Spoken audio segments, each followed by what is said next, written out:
We, sijui kama nyinyi mmesikia sauti vile sisi tumesikia hapa studio. Hey, this is the Morning Cafe. 93 days to the end of 2025. This is how we do.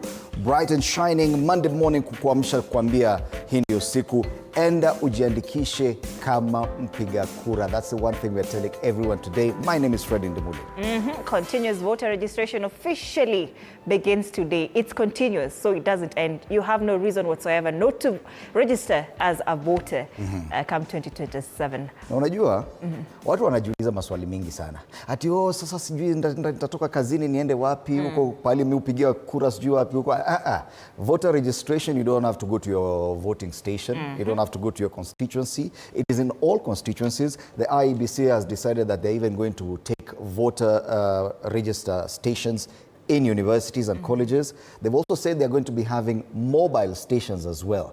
You have no excuse. By the way, you have no excuse not to register as a voter. Usipige kelele ya siasa hapa na kumbe hata una kura wewe. Acha mambo yako. It is the last Monday of the month of September. My name is Anodida. 87 days to Christmas. Hatusahau. 87? 87. It is also the International Day of Awareness on Food Loss and Waste Reduction. You remember ukiwa mdogo sijui kwa uliambiwa. Sasa unakula chakula unatupa ama unashindwa kumaliza. Unaambiwa by the way. Unajua kuna watu wanalala njaa. Kabisa. Hadi sasa hii I pass down that trauma. You don't throw away food in my house. Exactly. So today is actually an International Day of Awareness on Food Loss and Waste Reduction. So if you have a chance, do not waste any food. Yes. Karibu sana. Let's take a look at the main headlines today. And yes, the People Daily, and this is why we started with this one. Will voter apathy kill Kenyans' dream in 2027? This is a question as continuous voter registration resumes beginning today. People Daily. All right. Daily Nation, new battle on Ruto policies. Kuna watu wameenda kotini, tutazungumzia hayo. And then that accident, very nasty accident on the front page of the Daily Nation. Bandits in uniform, a different story altogether on the Standard, which now steers clear of politics, curiously. Taifa Leo, hali si shwari kwa mawaziri wa Raila. Taifa Leo. On the Star, high economic strain forces job cuts and farm closures. That's the Star. Finally, Treasury expands borrowing options amid rising debt pain. Interesting headlines, and you can see not many people agree on what one particular headline, although voter registration should be the biggest discussion this week. And to discuss the headlines today, we'll be having Kipruto Rapkirwa, who served as Agriculture Cabinet Minister in the Kibaki One administration. Governance analyst Kathy Rungu will be with us alongside Wakili Kibe Mungai to discuss this and a lot more. Watu wamezusha sana Uhuru sijui alisema nini Friday. The whole weekend naona tu Uhuru this Uhuru that. Kwani Uhuru akiongea tu neno moja? Muna shut down. Muna shut down. All right. Remember at 8 a.m. Monday Blitz. Jana vijana wa Ateta. Kabisa. Wali tetemesha maneno. That I'm telling you by the way, there's a feeling that comes with scoring a last-minute goal. 2-1. 2-1. Hiyo mwisho bana nili-celebrate and I was not even watching the game. Nilisikia watu wakipiga nduru nikajua hiyo ni sisi. Let's take a look at the regional dailies and we start off with the East African. US $100,000 visa rule. Africans live on the edge. Trump's exorbitant fee on work visas kills the American dream for foreign professionals in health and tech. And of course, Donald Trump, the US president, continues with his very interesting government policies, especially on immigration, imposing this much for Africans who are looking for work visas to go live and work in the US. $100,000. Is it worth it? Is it really worth it? Yes. Other stories on this paper. Pale juu, EAC legislators demand return of sacked staff. Quite a number of staff were terminated from the EAC headquarters in Arusha because most countries are yet to pay their contribution to the EAC. But the parliament says zile iala wanasema warudishwa. Lakini atalipwa na pesa gani? Is Museveni really going for last term? He said he needs 5 years to finish what he started. Critics are not convinced. Yeye alisema ndio ya mwisho hatarudi tena. Those are just some of the stories. I don't know why this paper doesn't have much to talk about Tanzania. Yet Tanzanian campaigns ndio kubwa zaidi kuliko hata za Uganda. All right, that's the East African. We only have one paper from Uganda today. All right, Daily Monitor, Uganda Airlines faces plane pains. technical difficulties, and they say Uganda Airlines long-haul network has been hit by widespread delays and cancellations after technical issues grounded its two Airbus 330 to 800 neo jets. And the disruptions affect London, Dubai and Mumbai routes, have exposed the national carrier's reliance on a thin fleet. Uganda Airlines faces plane pains. Hawana ndege za kutosha to avert that. Other stories here. St. Peter's Cathedral Kokomuria commissioned in Kapchorwa district. Leaders, members of parliament, senators, and of course members of the clergy as well. You see hapa, this is Kapchorwa district is actually on the other side of Mount Elgon, part of Mount Elgon. In fact, Mount Elgon is in Kenya and Uganda. Yeah. So areas around Kitale, Endebess and that area. But now Kapchorwa is on the other side, on the Ugandan side. That's why you see the Trans Nzoia senator, anaitwa nani huyu? Alan Chesang hapo. Na kuna wengine pia Kenyan legislators including Murkomen. They attended that event in Uganda. Na ule speaker, Anita Among, was among them. All right, other stories here. How dogs are helping trauma survivors heal. Dialysis unit in Kigezi eases burden for kidney patients. Could Uganda be East Africa's next e-mobility hub? Is a question they're asking there on page 14.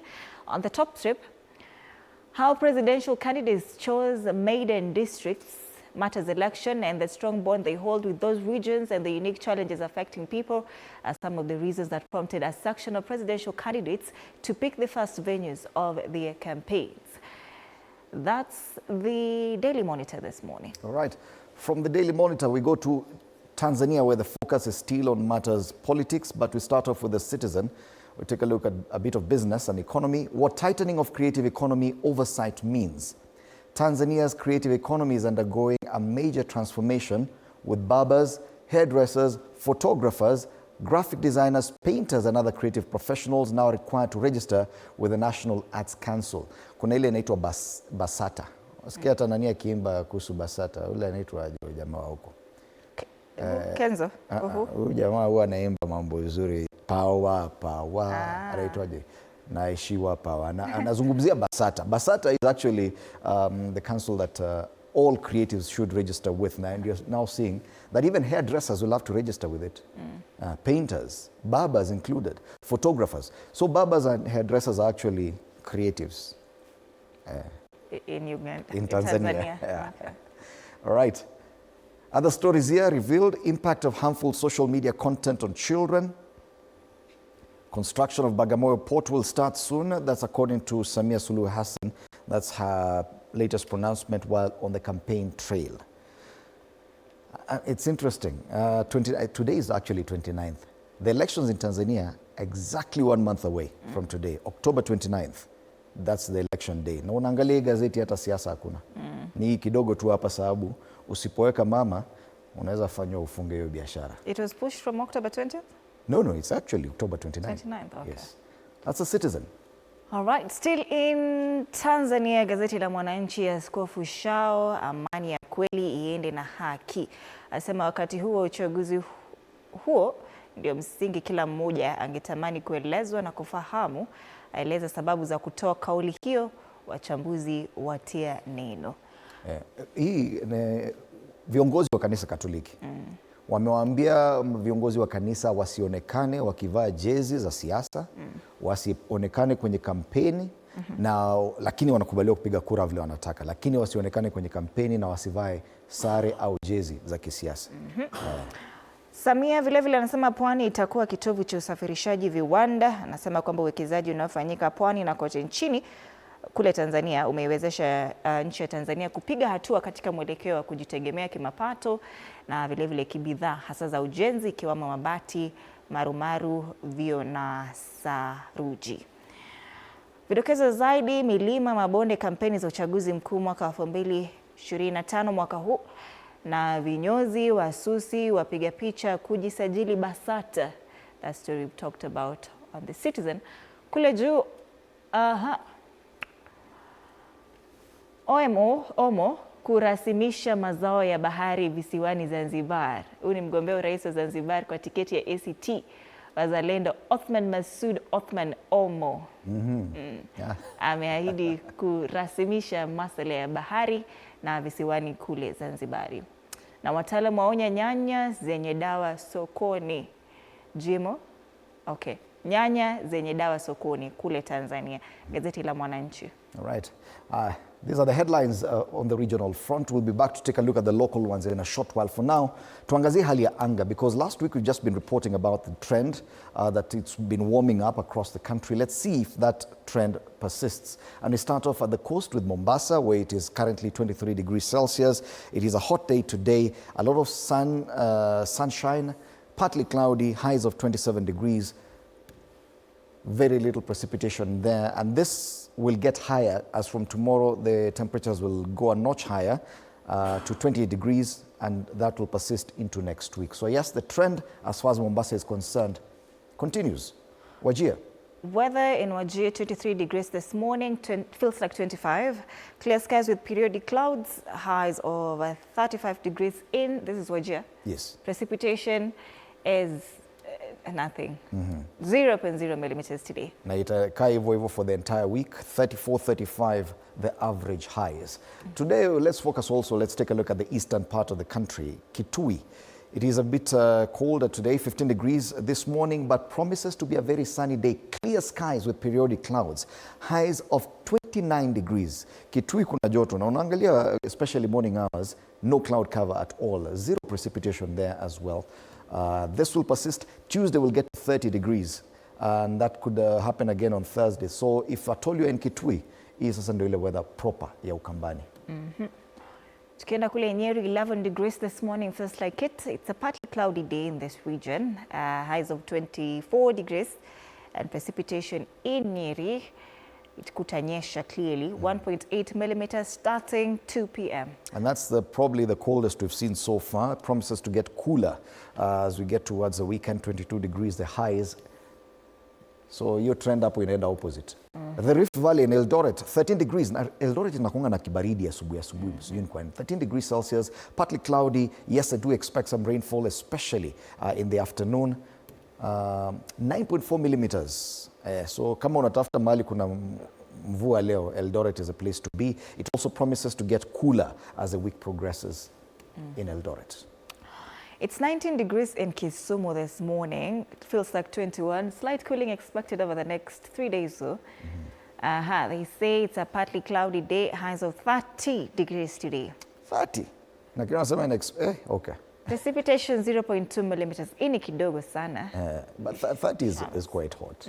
Yes, finally, Nairobi, the city in the sun.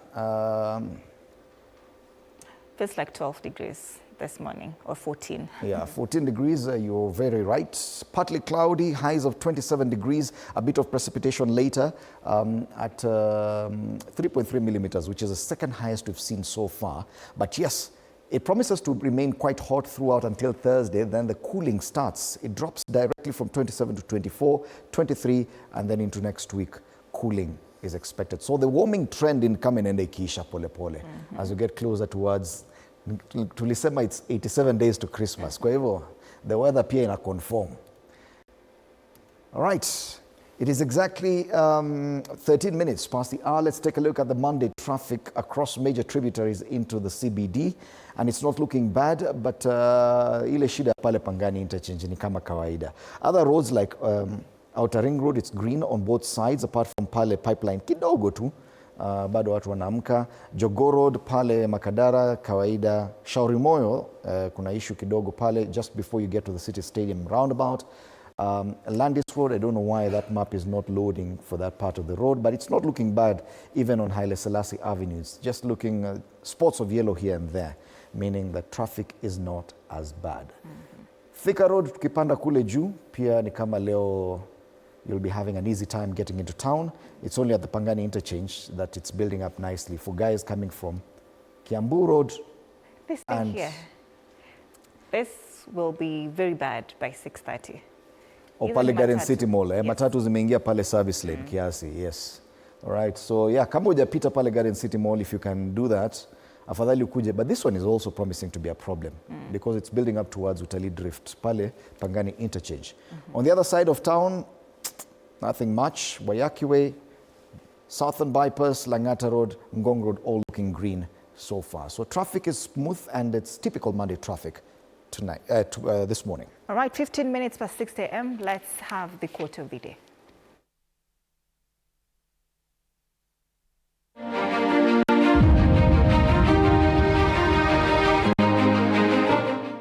Time continues moving forward, so don't let it pass you by. Instead of dwelling on the clock, focus on taking steady steps, even if they seem small.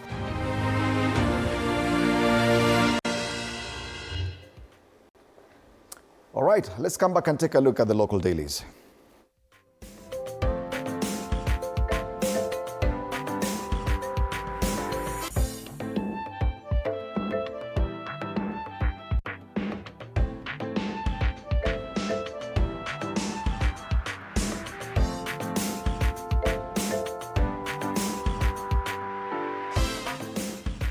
Yes, ideally today, the big headline should be on the resumption of the continuous voter registration. And that is the story on the front page of the People Daily, and that's why I chose to start with this. They talk about uncast power. Will voter apathy kill Kenyans' dream in 2027? We did a quick poll here in studio because our crew is basically young, made up of younger Kenyans, mostly Gen Zs and maybe millennials a bit. And yes, there's a lot of apathy. Kuna moja alituambia yeye hata ana candidate, kwa hivyo hata register kupiga kura. Now, that's a problem we're talking about, is that level of voter apathy that will kill Kenyans' dream in 2027. Yeah, 6.3 million potential new voters. Yeah. But if at all they feel like they don't have a candidate, sasa ile kelele walikuwa wanapiga last year wataenda kupigia wapi? Kama uwezi piga kura, usipige kelele. Bado wanapiga kelele. Usipige kelele na uwezi piga kura.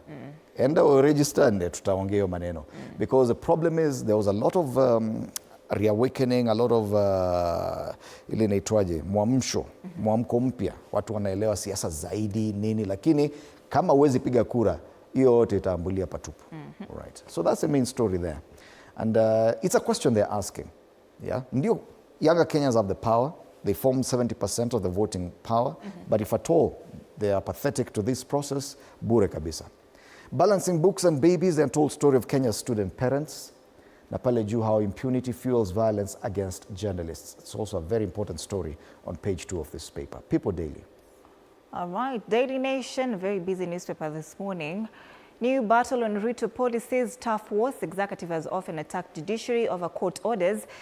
And top of the list, housing levy. Petitioners want the levy declared unlawful, citing discrimination in reserving houses for select civil servants. Corruption task force and a court has suspended formation of a presidential multi-agency team on the war against corruption. Victims compensation. Judges have halted the operations of a team formed to decide on compensation for protest victims. And finally, pending cases are challenging laws on mandatory social health insurance fund contributions by workers. And they say a fresh petition seeking to outlaw the mandatory housing levy, accusing President Ruto of turning the project into a political tool to woo voters, adds to the growing list of state policies challenged in court. This story has been covered extensively on page 4 and 5 of the Daily Nation.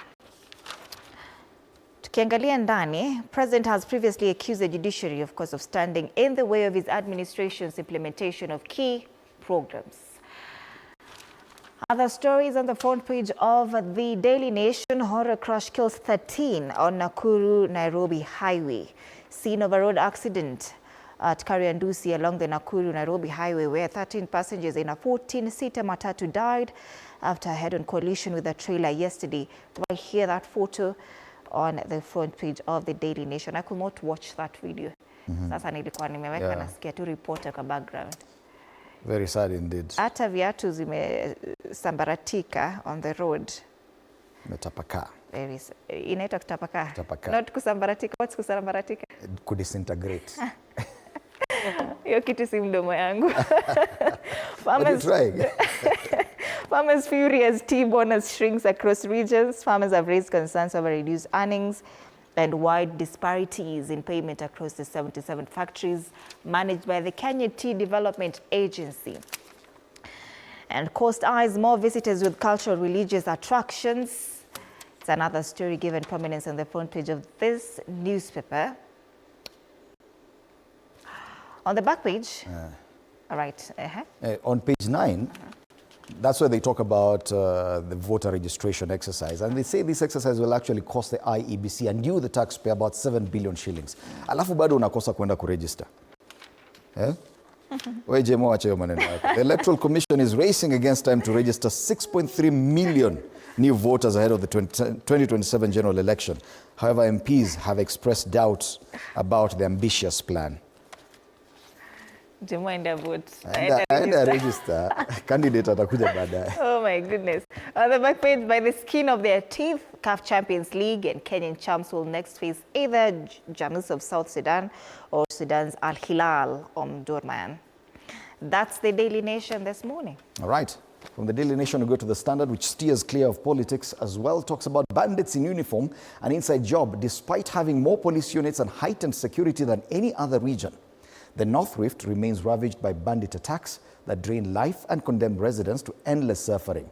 Now, the arrest of in Nairobi of officers from the police and prisons departments has exposed a criminal syndicate, confirming the grim truth. Those entrusted to protect Kenyans are the very ones abetting cattle rustling for illicit profit. So it's the involvement of officers within different security agencies in the illicit cattle rustling trade. Some of them, their faces plastered there. Weapons, so zile hata weapons zinatumika kule, most of them kumbe ni za askari.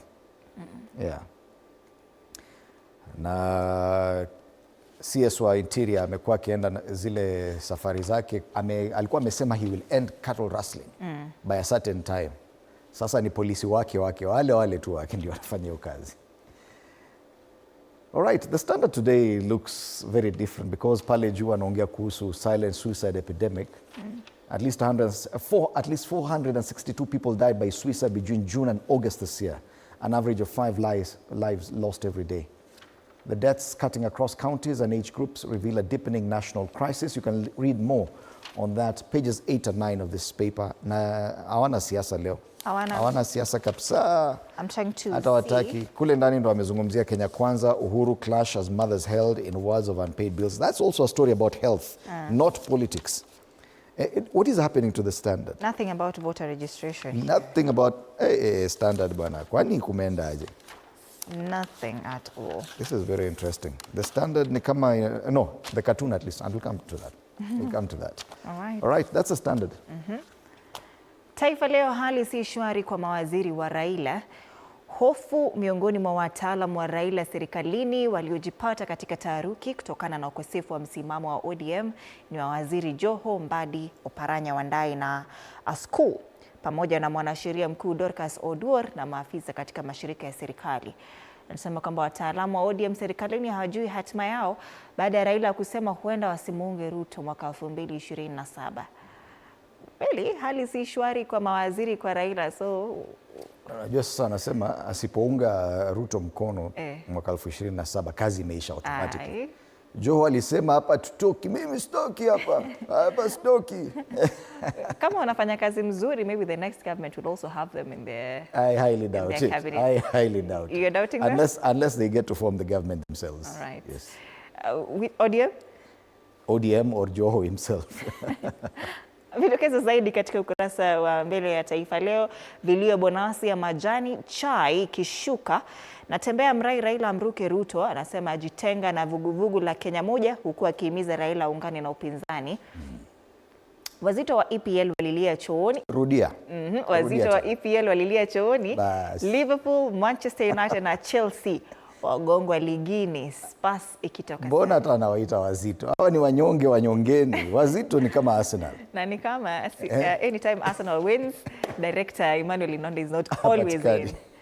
On the top strip, kesi mpya ya kupinga ushuru wa nyumba, na wanaharakati wanasema ushuru huo hauna usawa, pia si halali. Na finally, namna IEBC inavyopanga kusajili watu milioni 6.3. Tumeyaelezea njia za kuhakikisha imesajili wapiga kura wengi kuanzia hii leo. Taifa Leo. Gazeti la Taifa Leo. Kutoka kwa Taifa Leo tunaenda kwenye Star. They talk about something different as well. Also steers clear of political stories there on the front page. High economic strain forces job cuts and farm closures.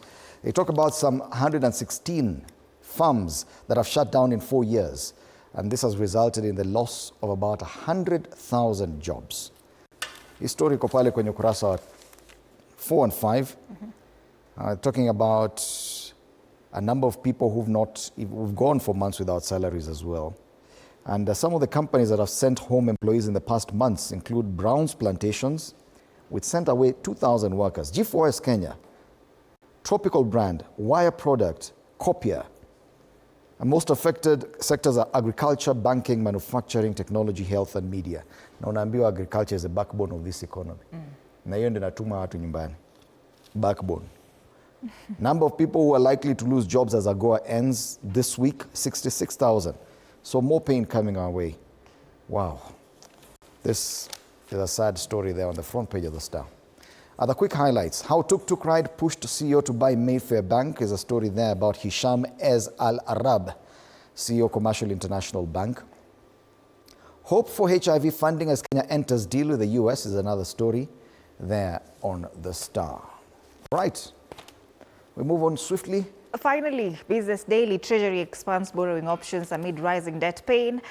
And as Kenyan debt service costs and budget deficit grow, the Treasury has been forced to become more creative in the choice of instrument it deploys to raise new debt and keep existing creditors happy. In prior years, the government relied on narrow staple of Treasury bills and bonds, concessional loans. Concessional loans. Concessional loans, okay, from multilateral and bilateral lenders, Eurobonds, and syndicated loans to raise new debt. At this rate, hii haifai kuitwa Treasury, siitwe tu Debt Ministry. Ministry of Debt. Alafu CS Mbadi aitwe CS in charge of debt. Projected spending on debt repayments. Hata mimi nimeshtuka venye director ameshtuka. Projected spending on debt repayments this fiscal year is 1.9 trillion shillings. Yes. That's almost 50%. Almost 50% of our national budget. And the budget for the 2025-2026 financial year is 4.3 trillion. So if what you're doing more is paying debt, servicing debt, so you should be the Ministry of Debt. Budget debt. There's no development. If you look at the budget allocation for development, it's way lower than the debt. So actually, hakuna development anatupea. In comparison to debt servicing, it's the Ministry of Debt. That's according to myself, Fred Indimuli. All right. CBK moves to cap fees on M-Pesa, Airtel cash transfers. Another story there. This could be a boost. It's on page 2. On the ticker, electric vehicle charging stations project to cost 6 billion shillings. And Kenya needs 6.12 billion shillings. That's about $47 million to roll out 10,000 charging stations for electric vehicles, underlining the significant cost facing the country in efforts to scale up clean transport. If utasema tutachukua down for that. Lazima. Unaona kama tuko na 6.1. Kama hatuna ya capitation, tuna Carry to go after local customers of global tech for unpaid taxes. And ride-hailing price was loom as Bolt set to rival Uber safaris. That's the Business Daily. All right. So those are the dailies. We've taken a look at the headlines and we'll be discussing them with these three individuals. Kipruto Rapkirwa, who served as Minister for Agriculture in the Kibaki 1 administration, also as member of the National Assembly. Governance analyst Kathy Rungu will be in studio alongside Wakili Kibe Mungai discussing the main headlines. One of them, of course, the resumption of the continuous voter registration exercise and the kind of concerns, especially to do with the apathetic nature of Kenyan youth. Plus, ile kelele mingi watu wamepigia Uhuru Kenyatta. Yani huyo jamaa mulisema asiongea. Akiongea hivi kidogo, kila mtu Anyway, we'll be looking at linde mama. Mtake. Na alisema tu mimi nilileta linda mama, lakini mukaitoa. And he is pained mulitoa. Watu walikasirika wakasema hapana, ulikuwa na linda mama ya nani? Ati sasa wanalinda jamii, okay? Acha tuangalie the cartoons tuone wanazungumzia nini hawa wachoraji. And we start with the one on the Daily Nation, and it has different directions and signposts. One says this way, the other one says ahead, the other one says almost there, the other one says soon. Who are you talking about? Capitation funds. There's a lot of confusion. Tunaambiwa mara imelipwa, mara italipwa, mara itakuja soon. The fact of the matter is most schools are yet to receive even 50% of the capitation money for third term. That's a cartoon on the Daily Nation. This is the cartoon on the People Daily Matters Politics. 2027 presidential candidate. Kuna kiatu lakini the shoe is empty. And they're asking, where are women in the 2027 race? Somebody is saying there, what men can do, women can do better. So far, only one woman has offered herself for the presidential race. That's Martha Karua of PLP. Wanauliza wako wapi wengine? Mbona mnasema what men can do, women can do better, alafu you're not offering yourselves? It is less than 24 months to the election. Yeah. Offer yourself. Kiatu ya Martha Karua, her outfit is always purple. So this but it's is not very... empty. She's the only lady in that race. Okay, cartoon on the Star talks about, yes, the man we've been talking about, Uhuru Kenyatta. I said, my gains lost, my momentum lost. Where's how my gains lost? His momentum, because you know, Jubilee was supposed to actually endorse him for president and make him, okay, because he said that Uhuru Kenyatta was actually going to hand over the party to Matiang'i. He didn't do that on Friday. Alikuwa ni kama guest of honor. No, one of our panelists who's a Syria Jubilee official said, yes, we are hoping that will happen this Friday. It did not happen. So he has lost his momentum. Uhuru alikuja akaongea kuhusu ye mambo yake na vile serikali yake and the gains he made were lost. I tell you, politics. Finally, the Standard. Voter registration. Gen Z's wako pale asking, so is this process a one-term exercise? Right. No, it's not a one-term exercise. Voter registration, continuous voter registration begins today. And you know, we were questioning the Standard because they've not talked about the voter registration anywhere else on the front pages. But at least on this, the cartoon is about voter registration, and also the editorial comment is still on the same. They say youth should register as voters to make change. Same thing, same concerns. That yes, the opportunity to register as voters is there, but are Kenyan youth willing and ready to do that? Yes. Are you willing and ready to do that? That's the question you're asking this morning. But meanwhile, do interact with us on our socials, TV47 Kenya, on Facebook and on YouTube, on X at TV47 Digital, on Facebook. My handle on X is at @Ann_Dida. The hashtag is Morning Cafe TV47. What's your handle? My handle is at Fred Indimuli on X. We can already see your feedback. Frank Francis Okanga anasema, good morning, my fellow countrymen. Another day of the week to switch on to the best duo. Morning Cafe show, and Dida and Fred, for all the updates you need to start off your day. Asante sana for waking up with us this morning. Elias Dan Dombera anasema mlolongo niko ndani. Robert Kileweke anasema Eshukufu massive, well represented Ndakasi mpaka Kileweke, asante sana. Nicodemus Biwot anasema representing Nandi Kabiyet, following up with my family. There's another one here, John Otinga watching from Pipeline Embakasi, and finally David Mugada anasema watching from Konamusa Ukunda Show in Ashika. Thank you so much for being awake with us. This morning you're watching Morning Cafe. See you after the break.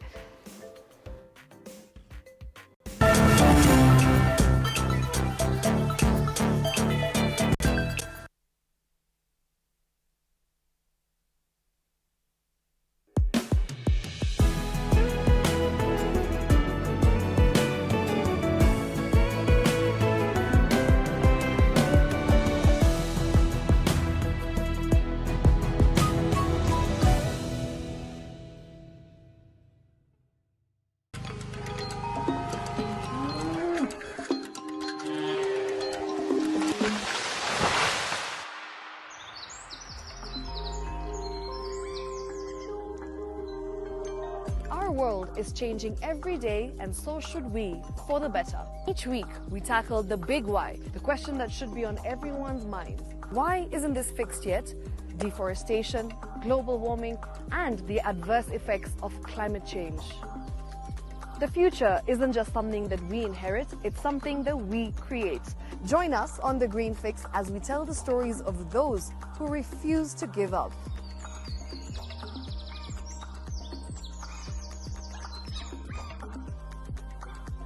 When it comes to fixing the planet, there is no time to waste. Join me, Shiksha Arora, on Thursdays at 9 p.m. on The Green Fix as we look into the big why, you and I.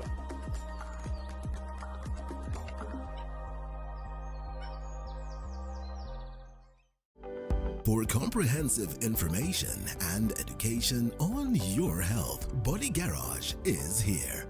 Don't allow anyone to pluck out your good tooth as long as it is strong and stable. Cancer doesn't start today and you get the symptoms tomorrow. By the time you pick it or the time it is manifesting in you, probably will be there about 5 to 10 years. The eye is the window to the rest of the body. Don't forget to stay hydrated. And of course, you at home do take your water. So the ultimate test is actually you check your urine. Your urine should be clear. Clear like the water? Yes. Should be able to see the other side of the urine. If your urine is colored or has changed color, you cannot see the other side, then you have not taken enough water. Don't forget regular health checkups. Early detection saves lives. I want the message be, we can prevent cervical cancer.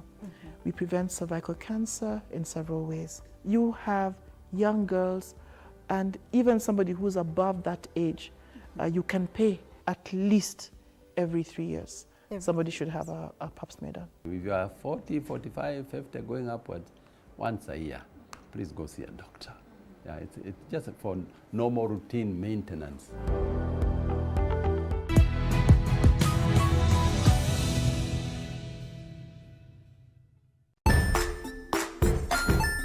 Hey there, friends. Welcome to Kids on the Block, where fun and imagination come alive.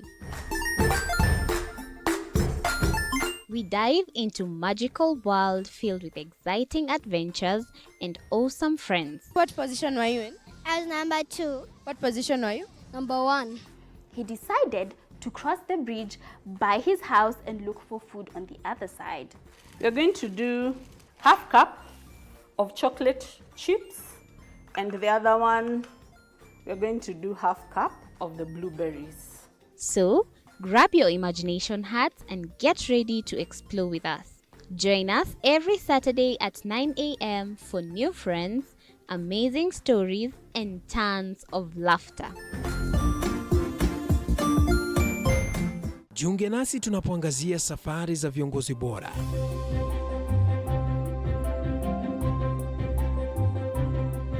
Kutoka kwa ushindi mkubwa hadi masomo magumu. Wakati wetu kwamba wasichana si wa kusoma, ni wa kuolewa, ng'ombe ipatikane, wazazi wakuwe watajiri. Tunashughulikia yote. I wish I were a better investor. My parents taught me how to look for things for myself. Tazama Mfahamu Kiongozi, ambapo kila kipindi kimejaa maarifa, mikakati na hadithi za kukuza azma yako. For me to succeed, I have to fight. Kila Alhamisi saa 1:30.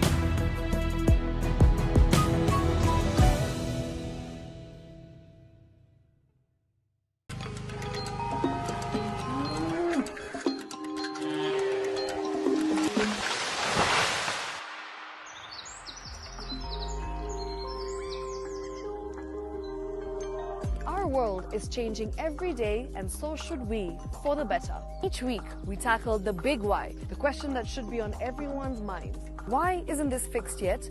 Deforestation, global warming, and the adverse effects of climate change. The future isn't just something that we inherit, it's something that we create. Join us on The Green Fix as we tell the stories of those who refuse to give up.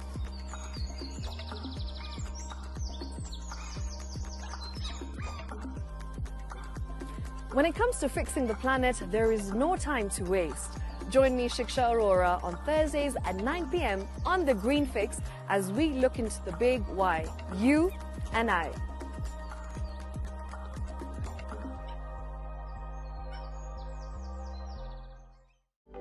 For comprehensive information and education on your health, Body Garage is here. Don't allow anyone to pluck out your good tooth as long as it is strong and stable. Cancer doesn't start today and you get the symptoms tomorrow. By the time you pick it or the time it is manifesting in you, probably will be there about 5 to 10 years. The eye is the window to the rest of the body. Don't forget to stay hydrated. And of course, you at home do take your water. So the ultimate test is actually you check your urine. Your urine should be clear. Clear like the water? Yes. Should be able to see the other side of the urine. If your urine is colored or has changed color, you cannot see the other side, then you have not taken enough water. Don't forget regular health checkups. Early detection saves lives. I want the message be, we can prevent cervical cancer. We prevent cervical cancer in several ways. You have young girls and even somebody who's above that age, you can pay at least every 3 years. Somebody should have a pap smear done. If you are 40, 45, 50, going upwards, once a year, please go see a doctor. Yeah, it's just for normal routine maintenance.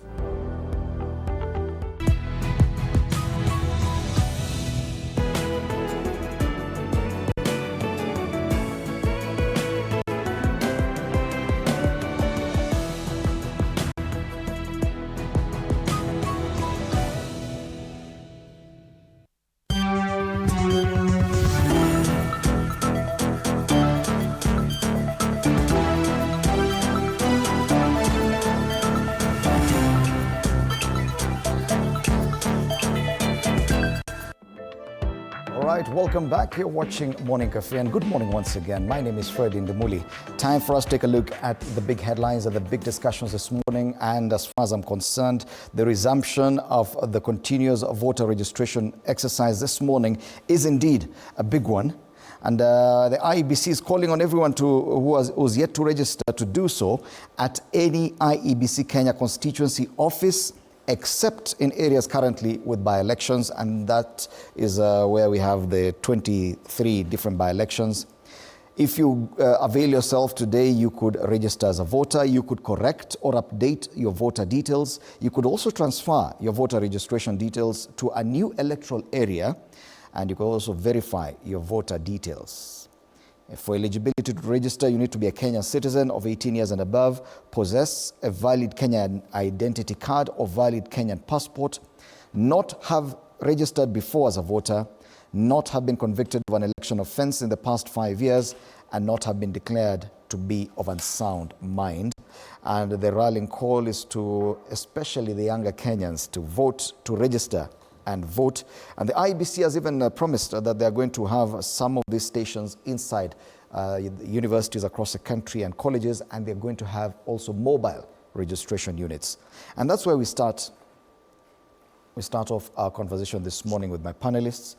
Kipruto Rapkirwa, who served as Minister for Agriculture in the Kibaki 1 administration, has also served for quite a number of years as a member of the National Assembly. Karibu sana. Governance analyst Kathy Rungu also joins us this morning. It's good to have you in studio. Karibu. Thank you. And Wakili Kibe Mungai also is with us this morning. Good morning. My pleasure. Wakili. Good morning. Even as we consider the voter registration, and this is a big deal, we've seen that IEBC even struggling to try and keep up with their mandate given the time it took to reconstitute the commission. Article 88 says the commission is responsible for quite a number of things, including the continuous registration of citizens as voters, the regular revision of the voters' roll, delimitation of constituencies, which they failed to do. But at least on this one, they've started today. It is a big deal. But concerns have been recorded, and it's been recorded on the front page of the People Daily this morning, where they ask a question on whether the apathy among Kenyan youth will affect this registration exercise or even the impact of the elections in 2027. The editorial commentary on the Standard is also raising similar issues. The fact that Kenyan youth appear a bit apathetic towards registering as voters. Do you share the same concerns, Waziri?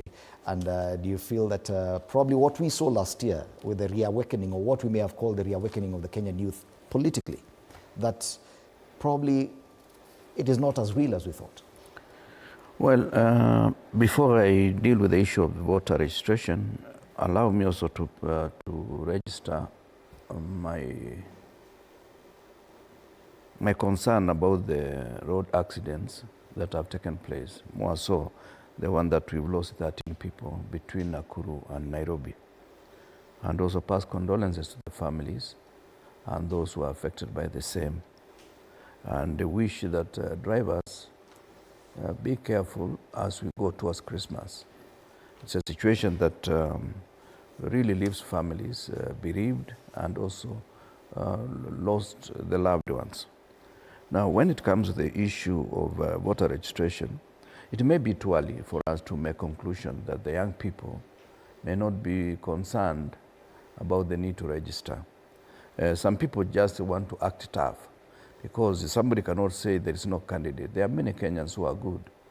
They may not be a candidate of your choice at the national level, but the other levels, member of parliament, you are governor, you are senator, you are MCA, and so forth. So it is important that you have the tool in anticipation for making a choice, whatever time. You know, at times, even last minute, some candidates emerge and you realize this is the best person that Kenyans need to have or your locality may need to have. Number two, I also wish that the government does not stifle the effort, not only in terms of registration, but the state of preparedness by IBC, by ensuring that there are adequate resources for purposes of meeting their mandate. Unfortunately, we seem to have that kind of seesaw, either through frustration by the Treasury not having adequate resources for that purpose, but there is nothing as important as an election. And it is not too much. And this is something that I feel we should not even be allowing other people to say, we are chipping in to assist you go through your elections, because the amount that is required may be 40 billion or so, and yet our budget is about 4 trillion. What we need to do is to ensure that this process is done by Kenyans using our own resources, and we improve on the issue of integrity and trust among the people of this country. So I still have that hope that Kenyans will roll over their effort. Instead of just protesting, this is an opportunity for you to make a difference come the next 2 years. Okay. Kathy, do you understand this level of apathy? We saw those young Kenyans who were really politically charged last year, but the feeling now is that they're a bit apathetic. Do you understand that switch? Yeah, I think it's too early to preempt. Because, I mean, the process has just started, and we cannot say that perhaps people will not come out to register or even come out to vote, you know, in the upcoming general election, which is almost 2 years from today. That's a long, long period, you know, when you look at it, and you know how many things or how things evolve in this country, politically speaking. But then if you look at the general election of 2022 and how people voted, because again, numbers don't lie. Going by the statistics and going by the numbers that IBC announced eventually, President Ruto won by 7.1 million votes. Raila Odinga, who was the next candidate, got 6.9. And then we have another over 6 million people who didn't vote. And I think when we talk about voter apathy, that was very serious. And I have had an opportunity to interact with our young people, and I believe a huge number, when we talk about the 6 million, I think it was 6.4 or something, who didn't come out to vote were actually the young people. Those young people are the group that came out to agitate for change. They're the people who came out last year and this year to tell us that they want this country to be governed differently. So I do not expect there to be apathy when it comes to the actual voting, because these are people who have already spoken and spoken very clearly way before 2027. We need to, I think, to promote this voter registration even more, so that our young people who have just reached the age of 18 can have an opportunity to register as well. Failing to vote is actually allowing that other person that you really didn't like to become your leader, to become your president. And this is why we end up in these kind of scenarios all the time. Yes, and probably, Wakili, there's a bit too much of focus on the presidential candidates. Just before the show started, we're doing a quick poll here in studio because our crew is made up of fairly younger people. Yes. And one of them said they don't need to register because they don't have a presidential candidate. Do you think that probably the focus too much on presidential candidates and the fact that young people still do not have a candidate they can identify with could affect this process? Yes, there are many reasons that people can be able to give for why they have not registered as voters, but some of the reasons may not be valid for the simple reason that Article 38 of the Constitution, which deals with political rights, one of the most important things that it captures is the right to vote, the right to be voted for, the right to establish a political party. Now, all these, the major basic ingredient is registration as a voter. And therefore, one to say that nominations, as I said here, I believe a week or so ago, nominations will actually take place after the declaration of the start of the election season. This is going to be in February 2027. So you cannot say that you do not have a presidential candidate because in law, you cannot have an election candidate, a presidential candidate before May 2027. The duty of the citizen, all citizens as of now, is to ensure that if you have not registered as a voter, you are actually registered. And number two, going forward, because we have 2 years where you may end up living in oppression, it makes a lot of sense and it is good for yourself if, for example, the youth were to register in such huge numbers and everybody became aware that that would be the decisive vote in 2027, two things are going to happen. Number one is that the incumbent government will listen to you more because they know the consequences within a year or so. And number two, even in the political parties, the established ones, you will also be able to take you seriously and now try to mainstream you more into the system. So there is everything going to ensure that you are registered as a voter. And equally importantly is that you would expect the leadership of the young, those people who are influential. Many of them appear to be very eloquent people who understand our political system and constitutional democracy. Democracy is only democracy when you can actually be able to participate in it. The constitutional precondition for participation in Kenya is the registration as a voter. Otherwise, you are just a spectator. But again, I would say it is too early to decide. There is, of course, need for more civic education to ensure, for example, people are able to understand that under the Kenyan Constitution, since it makes provision even for independent candidates, that it is actually possible. And I wish to affirm it today here, that if the youth can be able to say there is a youth Gen Z constituency as a Gen Z constituency, and you say you are going to support either that constituency or any other candidate, it is actually possible for you to decide who becomes president of Kenya. But that will not be under discussion if at the end of the day, when people look at the voter register, they see, well, we are dealing with the old demographics that is largely to vote tribal. If you want a new Kenya that elections are not tribal at the presidential level, the starting point is to say, look at what the voter register is saying. We shall decide this thing. We are dealing with a generation that is looking for quick wins. Yes. And last year they were hoping that something would happen immediately. Yes. It did not.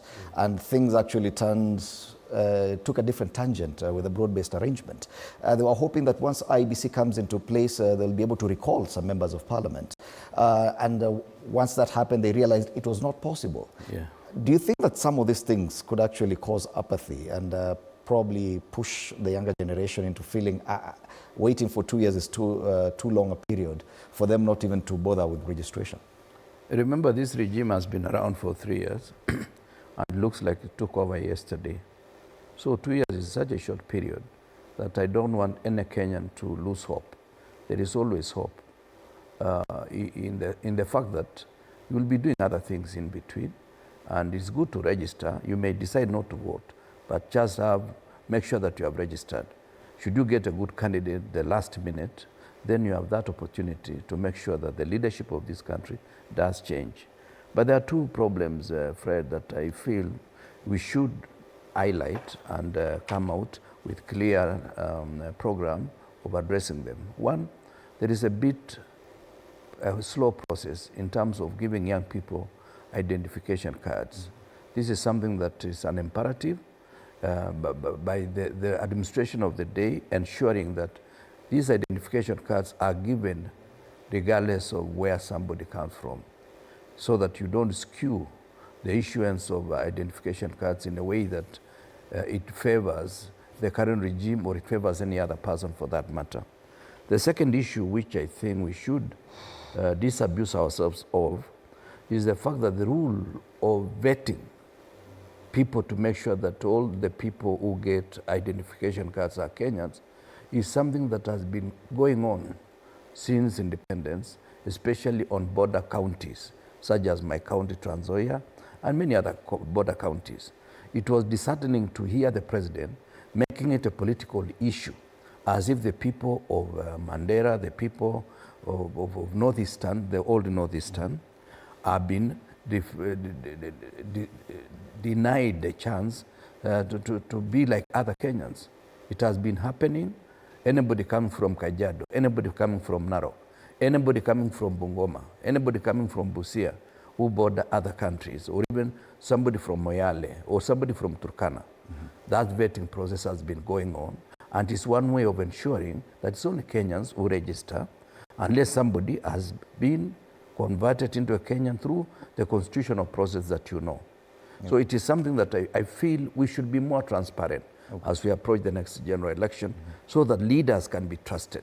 You know, when you hear the president say that, and you know he's lying, and when you call him a liar, he says that you are going out of step with the reality, it is not true.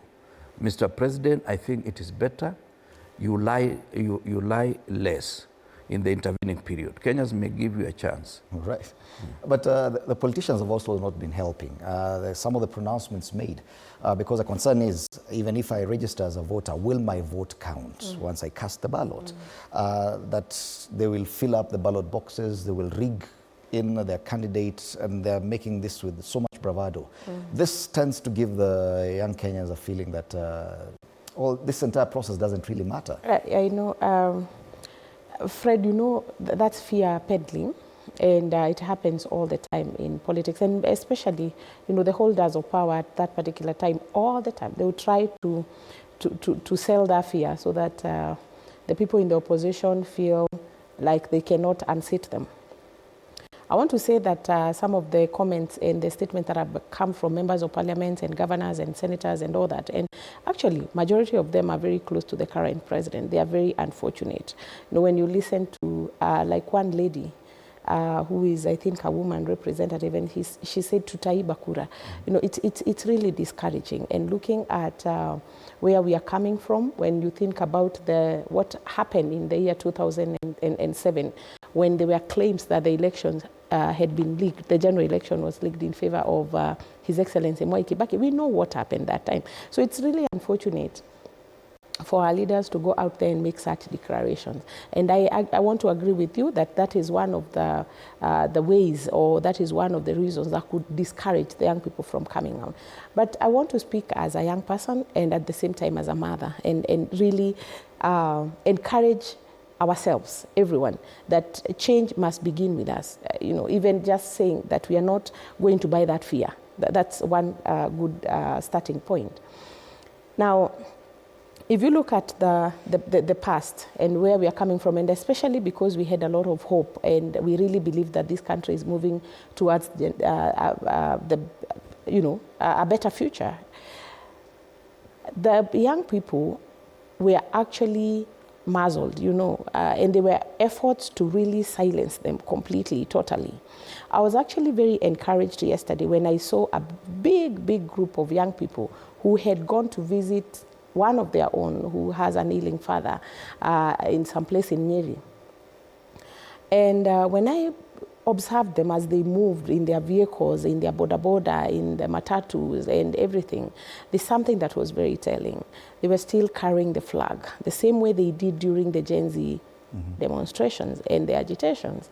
And that tells you that these people are not silent, they're organizing.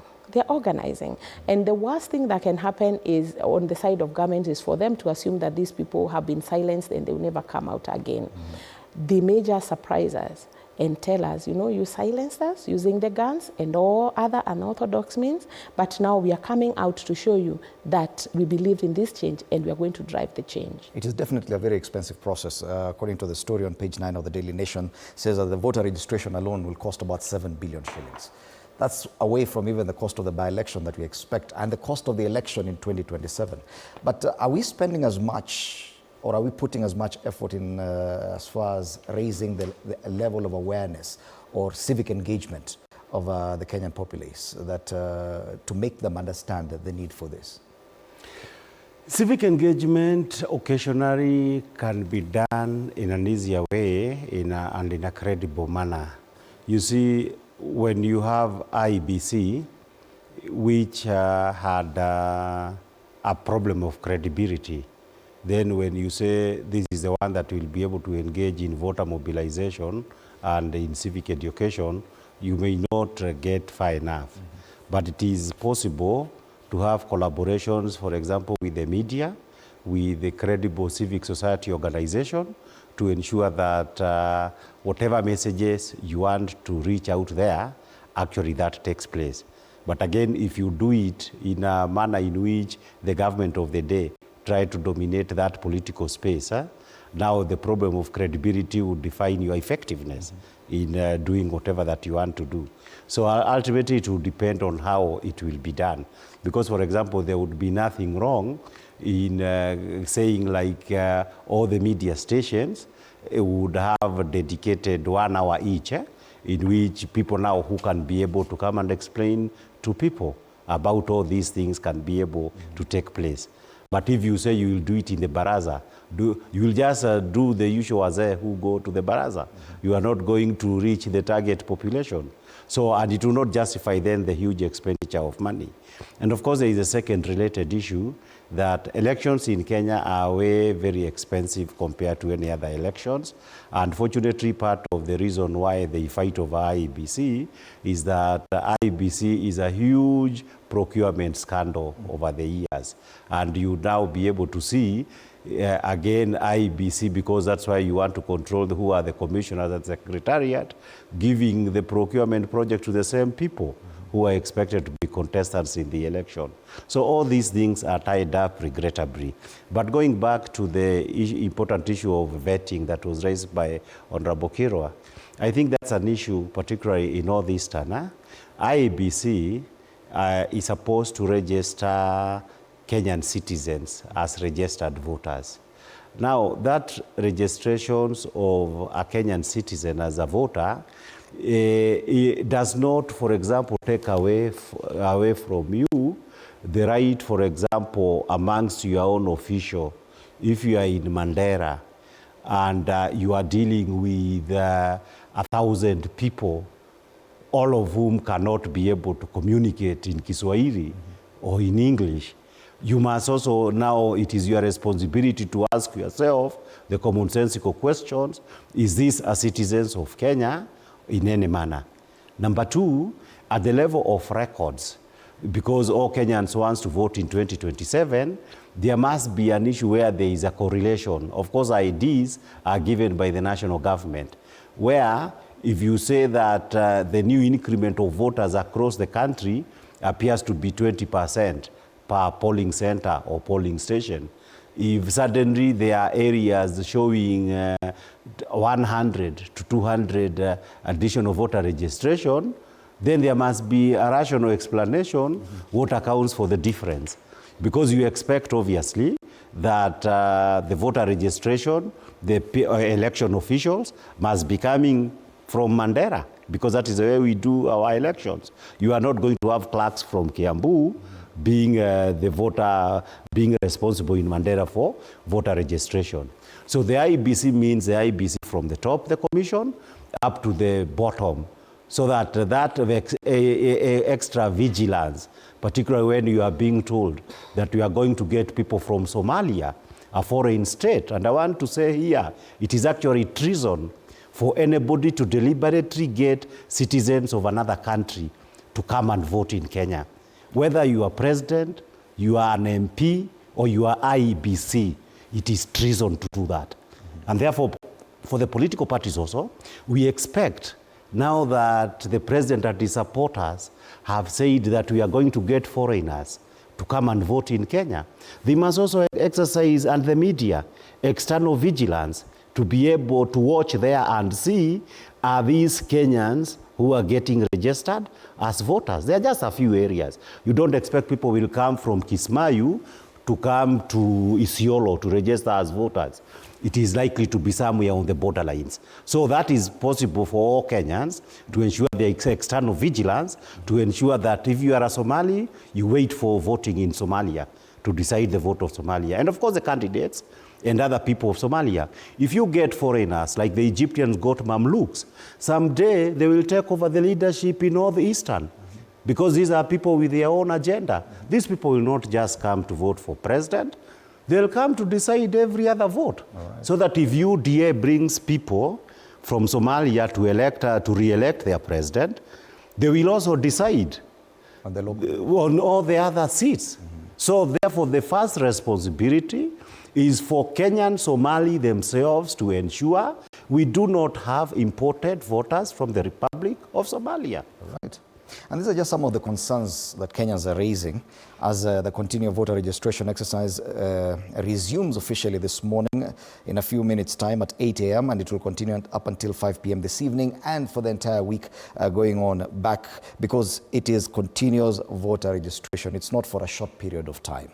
It's happening across all constituency offices except in areas currently with by-elections, the by-elections that will be held in November.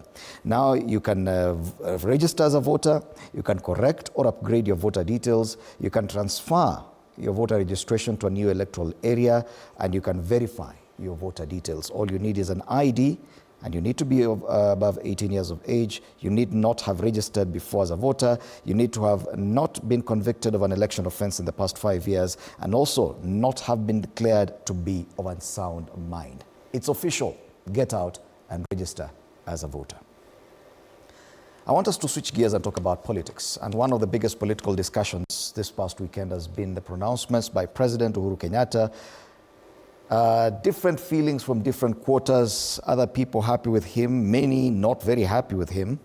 Let's listen to what the retired president had to say. Retired President Uhuru Kenyatta slamming his successor on Friday as he chaired the NDC of the Jubilee Party.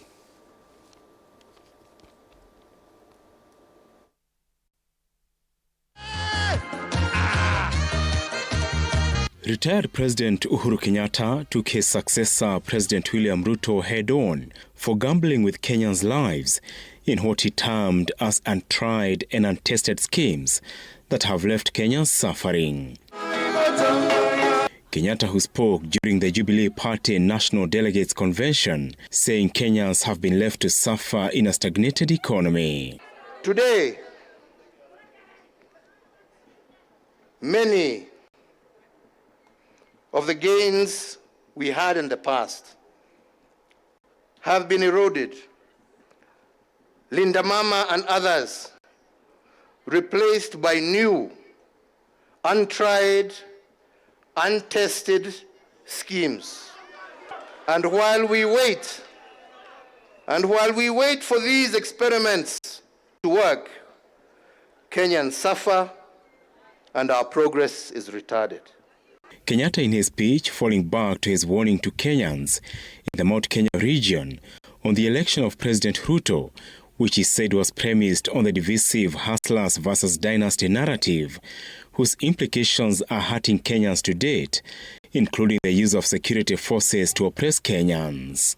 Indeed, today, some of the truths we spoke of yesterday have become the reality check of today, while some of the myths and falsehoods have become the nightmare that many are living.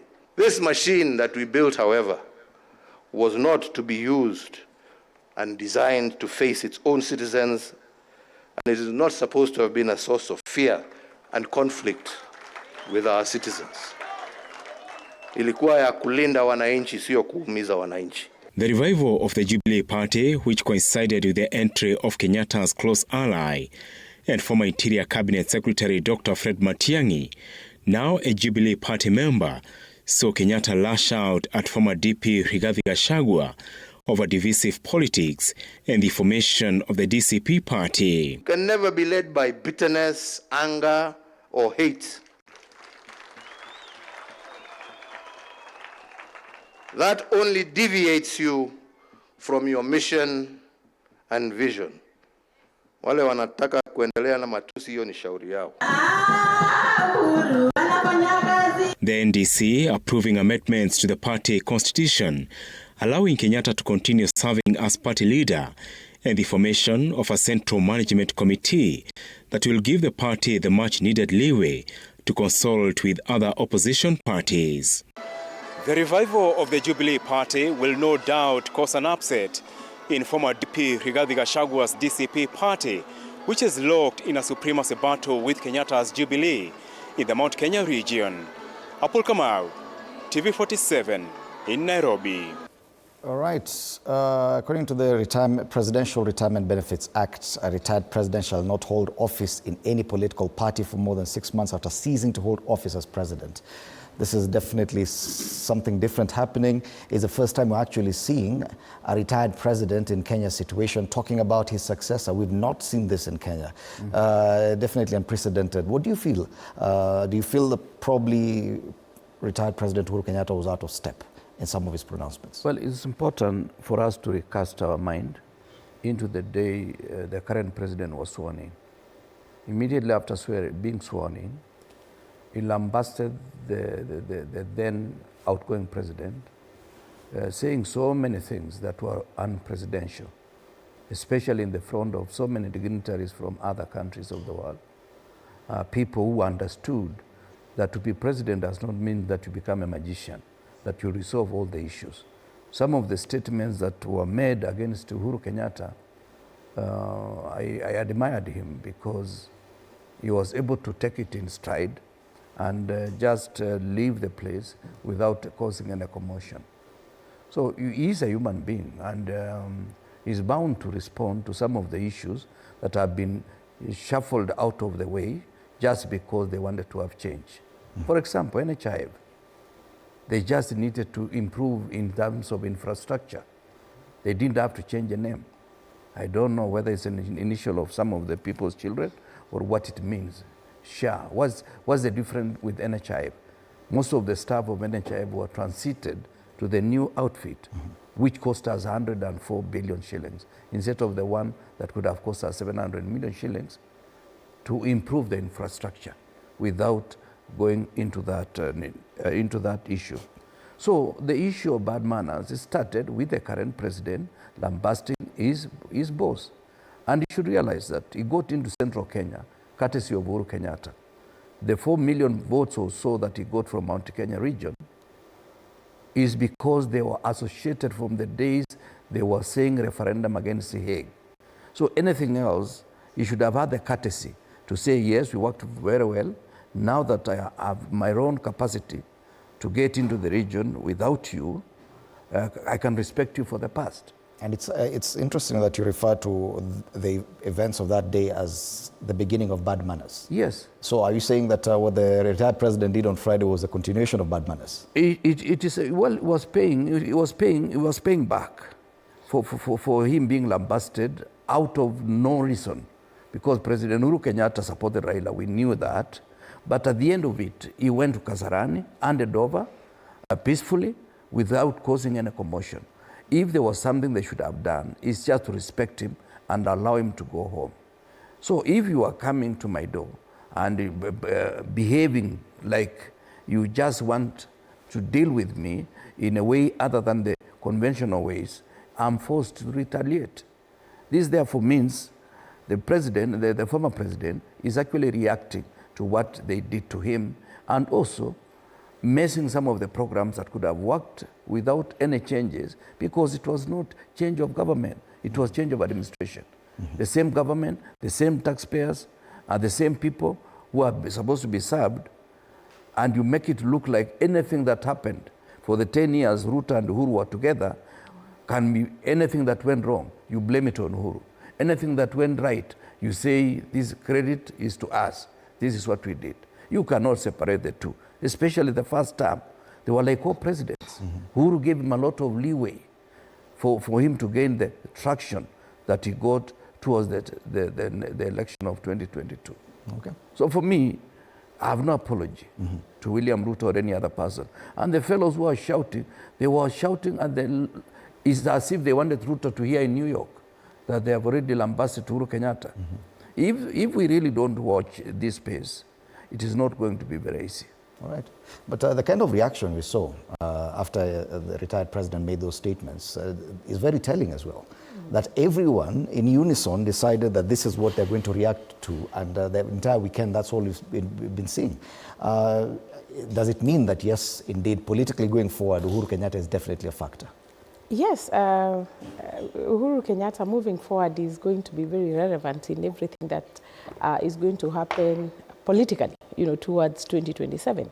And I think the people who are actually reacting, and I saw a lot of that, and I speak as a member of the Jubilee Party, I was in the NDC, they're just having some unfounded fear. Of course, they know he's quite influential. Of course, they know that the people of Mount Kenya region respect him. I know there's been a lot of debate on whether who is the region's kingpin. Is it him or the other gentleman from Madeira? And clearly, anybody who understands how the politics of Mount Kenya has been run before knows that Uhuru Kenyatta is more influential in the region, and he commands a lot of respect. I want to say this, that for the first time in 2 years or in 3 years, as members of Jubilee, we were very happy to see our president again, because we feel that he came out in a very presidential manner. I know a lot has been said about his speech on that day and what he said and what he didn't say. He actually did not attack anyone. He was just responding. Imagine a party that has been dragged in court battles for the last 3 years. And we were dragged in these court battles by the same people who are speaking now. I mean, the people in UDA, or the people who founded the Kenya Kwanza government, including Rigathi Gachagua, they are the people who dragged us in the mud in these court battles that we have experienced throughout. And Uhuru Kenyatta is a man at peace. I watched him, I interacted with him as he attended the NDC and even after, and he's happy. He took time. There was some little hibernation that took place between the time they were bashing him and the time he has come back to respond to them. And I do not think that he was coming to the NDC actually to respond to the Kenya Kwanza government. He was coming to the NDC so that he gives us a way forward as a party. We had suffered for far too long. And the formation of the Central Management Committee, which you've had us talk about, and it was reported by TV47 and other media stations, is one of the things that he came to oversee. He came to welcome new members to the party, and one of our newest baby in the party, our newest member in the party, is none other than Dr. Fred Matiang'i. I know there was a lot of speculation, and people were saying that he's coming to hand over the party to Matiang'i. No, I mean, those were just speculations. And there were speculations from our, what I would call our detractors, because he had not said that. He said, I mean, we just finished with the court cases the other day. Some of your members gave indication that that is what they expected to happen. I think they were just speculations. They were just speculations, because in all the communication that I saw myself, there was nowhere that was reported that was coming to hand over the party to Matiang'i. All right. And yeah. So, Wakili, two things. One, for a person who, for all intents and purposes, cannot run for any elective office in Kenya again, what is the use of all this? Do you find it a bit off that happened, but the provisions of the Constitution 2010 include provisions for civil and political rights. The retired president too has those rights. Do you feel like the Retirement Benefits Act appears to be contradicting provisions on the fundamental rights of every Kenyan? Yes, on the face of it, there is a question of the Retirement Benefits Act, probably what it was trying to do, but could have used the wrong provisions, is a situations whereby you get a person who was a former president overplaying his hand in politics. But, and to overplay his hand in politics would be a former incumbent can be able to engage in what we can call subversive activities against the government of the day, which could be destabilizing. But I don't think that engaging in normal political activities protected under Article 38, being a member of a political party, helping to mobilize and shape your causes, whatever those may be, that one is perfectly democratic. Because I believe Obama, from time to time, he will never vie again to be president of America. But every time that the Democrats are having important positions, these are what they call the party elders, that you want to come and argue for the positions so that you can have the transitions from the old to the new. So that on the face of it, I've got zero problems, and constitutionally, there is none, as far as the involvement of former President Uhuru Kenyatta is concerned in the activities even of Jubilee. And the cases she's talking about, I'm aware of those cases. Alongside with Dego Wajiro and some other lawyers, we were involved to some extent in the unfortunate fights from the likes of Sabina and Kanini Kega. But again now, to the issue of these other people criticizing him, we need to understand them. For the last 3 years, they give two impressions. Number one is that we are managing it well and things could not be better in Kenya. But now number two, when evidence is given that things are actually not as rosy as you are trying to make them, their immediate excuse has always been Uhuru Kenyatta, that we inherited a mess.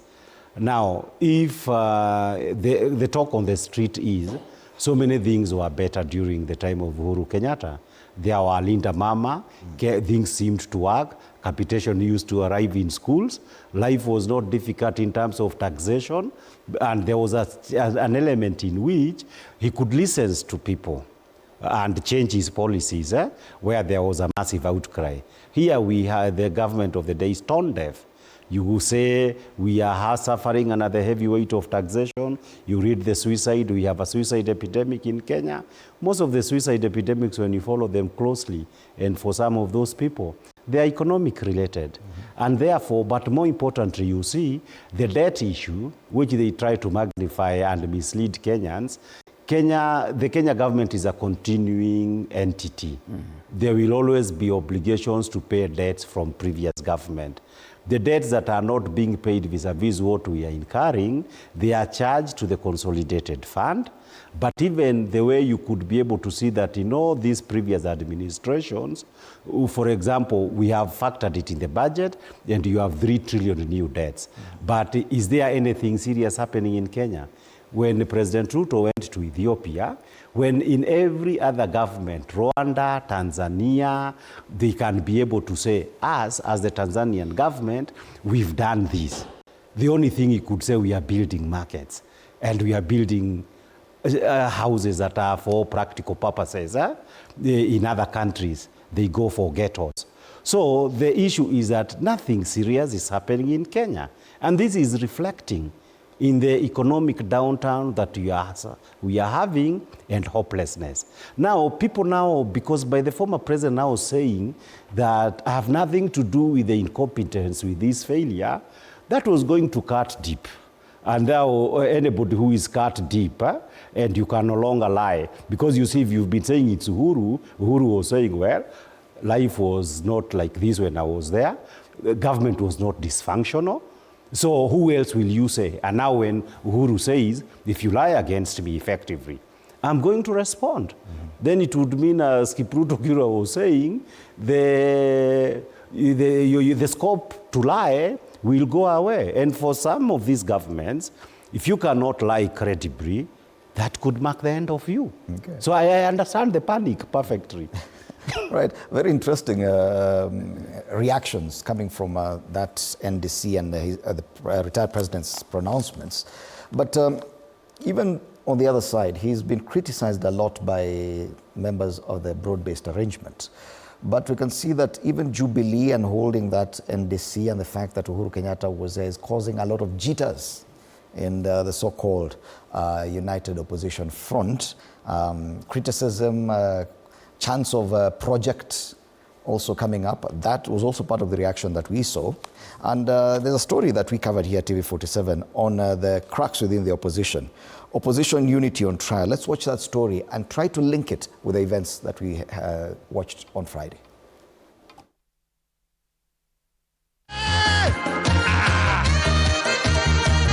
The presence of two simultaneous meetings by opposition leaders on Friday has exposed growing fault lines within the United Opposition Alliance.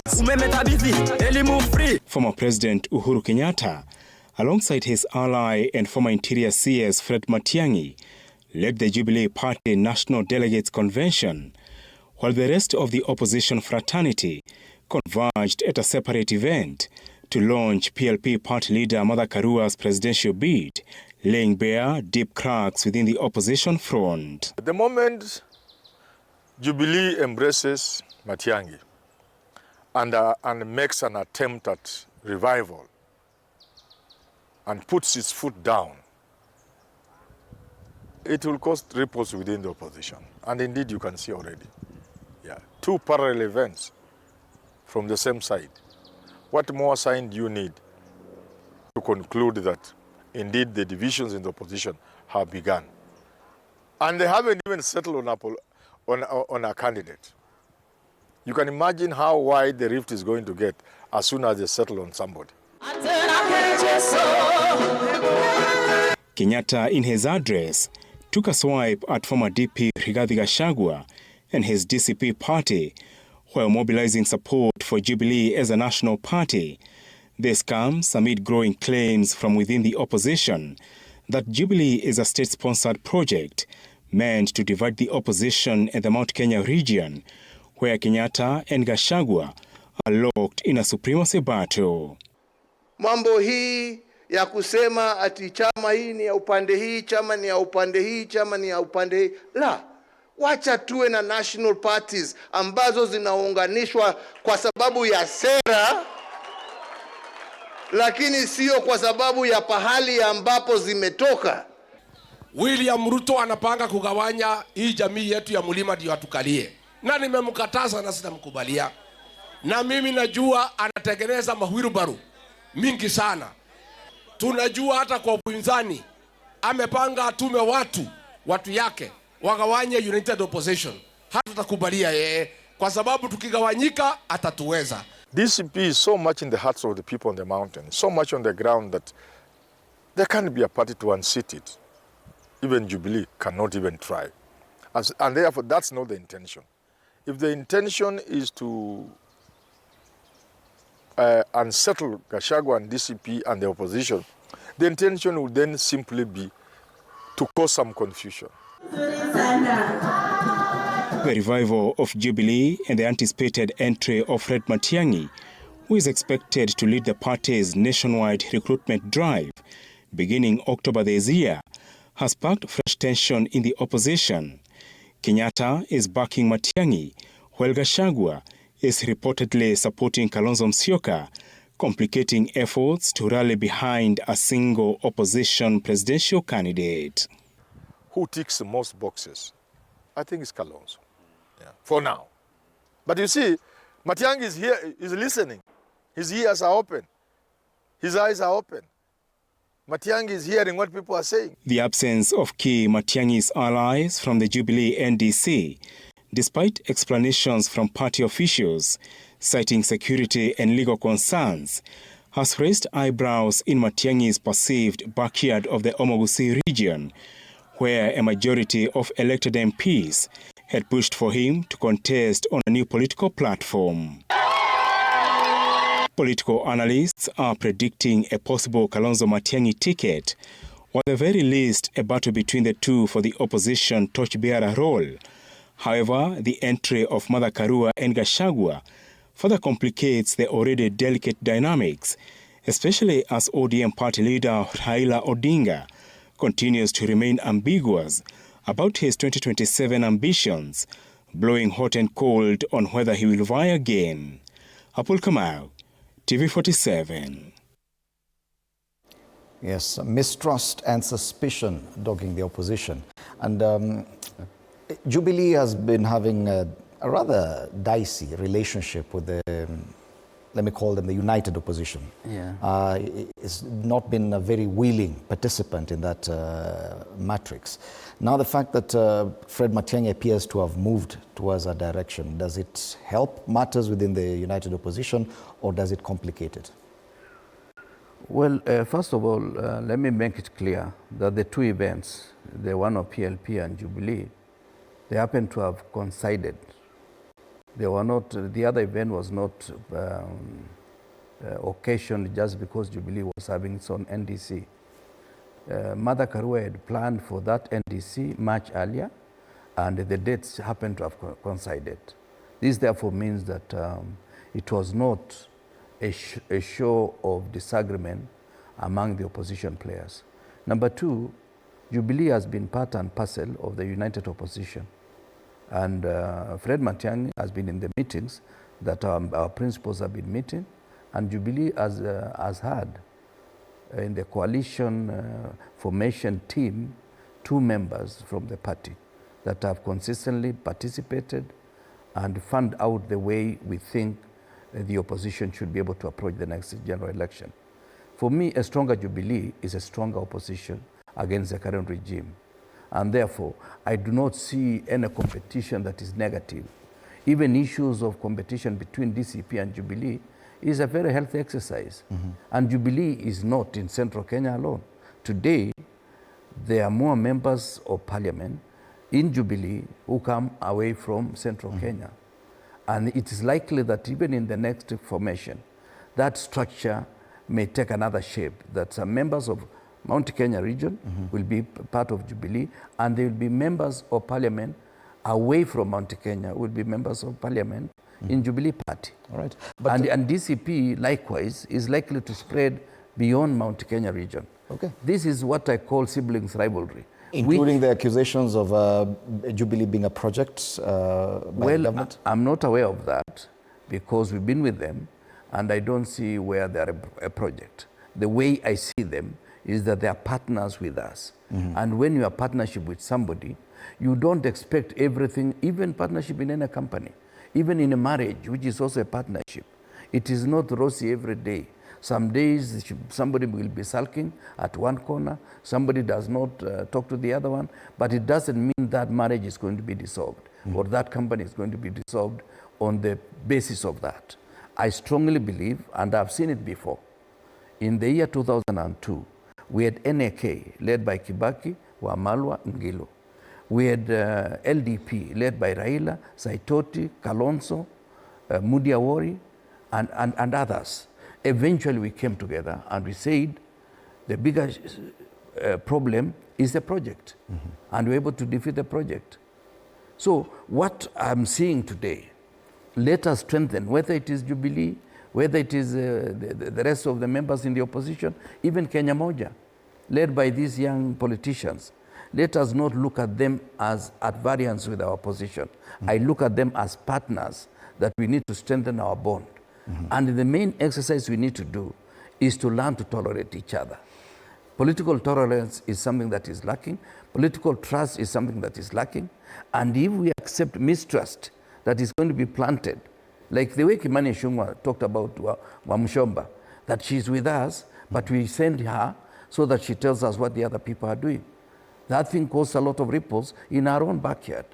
This is something that they will always do. If I have to suspect Matiang'i, I have to suspect Uhuru, I have to suspect Wamunyoro, then we are going to be suspicious against each other, and divided we are going to fall. From the Jubilee perspective, do you feel confident in your position in the united opposition, listening to the kind of sober argument from Wanakirwa here? Do you feel, is it the same kind of feeling you get when you see Wakili Ndegwa Njiru throwing salvos at Fred Matiang'i? Mine would be yes and no. It's possible for people to work together if there's tolerance, just like Waziri said here.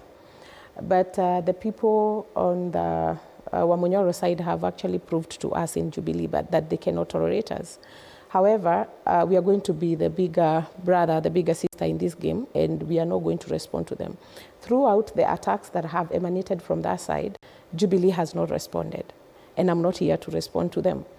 But it is very unfortunate that they have already started branding Matiang'i, our presidential candidate, as a mole. They have already started telling us that he's a project of NIS and a project of the government, which of course we know it's not true. It's very unfortunate that the divisive nature of some leaders in the united opposition, of being bullies, of driving division, of being very untruthful in as much as they claim to be truthful, is what we are seeing happening in the united opposition. And actually, if there's something that is going to tear the united opposition apart, is that mistrust, is that bullying other people and thinking that you're the only person who can lead us to the next level. I want to say this and say it categorically. Dr. Fred Matiang'i is a member of the Jubilee Party. He's not the party leader. And that needs to be understood very clearly. All the other people, whether we are talking of Rigathi Gachagua, we're talking about Martha Karua or Eugene Wamalwa, are also coming from different parties. Why can't we accommodate Fred Matiang'i also? He has a right to belong to another party. I understand why it has unraveled some people the wrong way, because they wanted to box Matiang'i into a regional ethnic party from Kisii land so that he comes on the table as a Kisii. But Matiang'i cannot come on the table as a Kisii. He can only come on the table as a leader who has performed before. In fact, it is Kenyans who demanded a Matiang'i presidency. Matiang'i has not forced himself onto into this contest. It is actually the Gen Zs from the word go. They said, if we want change in this country, our presidential candidate is Matiang'i. And we embraced him as a party. So when I listen to the other side try to say, oh, he's a project. Project of who? If he's a project of the Kenyan people. For us, and following the guidance that we were given on Friday by our party leader, Uhuru Kenyatta, we are going to engage other parties. We are open. We are open to negotiation. We are open to engagement. But we are not going to the table to meet people who are not coming with clean hands. Because you don't go, yesterday I listened to the DCP people in some church in Kajiado, and one of our former members of parliament from Jubilee, who was in Jubilee, said that one, Matiang'i is a project of the state. Two, he said Uhuru Kenyatta cannot deliver a presidency. After all, he was not able to deliver a Raila presidency. I mean, really, why do you want us to go back to 2021, where they really attacked the former president for no reason? And please do not remind us that we still have a few unresolved issues. And the unresolved issues, and we might just need to meet our brothers and talk to them nicely so that we resolve them. We still have the issue of the arrest, or the attempt to arrest the son of the former president by the government. And at that time, Rigathi Gachagua was in government. In fact, he confessed to us on national TV that he really regrets having been used by William Ruto to do some of those things. We have not forgotten that you went to Northlands and stole our sheep. We have not forgotten that you withdrew Her Excellency Mama Ngina Kenyatta's security and asked her to use G4S. We have not forgotten all those things, but we are not talking about them. So can you leave Matiang'i alone? Matiang'i is ready to engage. Jubilee Party is ready to engage, but we are not going to engage with people who are not coming with clean hands. All right. Clearly there's a difference. Clearly there's a problem here, Wakili. Which I find quite embarrassing. For the simple reason I've had past associations with Jubilee, and of course they are existing, not really with DCP, but in court I appear for Rigathi Gachagua as part of his legal team. And as a leader of the one-term movement, which I don't think currently I'm a member of any political party, but I subscribe to the philosophy of the one-term movement, which is clearly the recognizable leader of that movement across the country, and is doing a good job. So out of that reason, I will not get into the nitty-gritties that you did against me this, against me this. I respect both Uhuru Kenyatta a lot, and I have no problem with Honorable Rigathi Gachagua. But definitely you see the problem there. There is a problem. The crux it is are obvious. showing. Yes, yes. It is obvious. But it is not irreconcilable in many ways. My own view is that there will always be sibling rivalry. We have it amongst cousins. Sometimes we have it amongst our own brothers. Who is better than the other? It doesn't mean you hate each other, but those things sometimes happen. So the issue, even in the Bible, there was that story of, who was it? Somebody who was assisted by the mother to get the inheritance of his brother. So it's not like the mother hated the other, but there can always be those small preferences. So the existence of that alone is not a game changer. So but for me, and it's a matter of philosophy, I think the Constitution of Kenya says Kenya is a constitutional democracy. The only way that Kenya can feasibly be a constitutional democracy is where you have these so-called legacy politicians, ethnic kingpins, not being able to declare that this is my turf and my turf alone. I am not a supporter of that. You may have a situation whereby the DCP may be interested to be the ODM of Central Kenya. I think I don't want anybody to be an ODM of Central Kenya at all. Because politically, the way I look at it is that Central Kenya, because we've had a low caliber politicians in Central Kenya, and I keep saying that, you are likely to fall into the danger if there is only one party that you can contest under and win. Because it would mean that you either get the DCP or Jubilee ticket and you win, irrespective of your personal merits.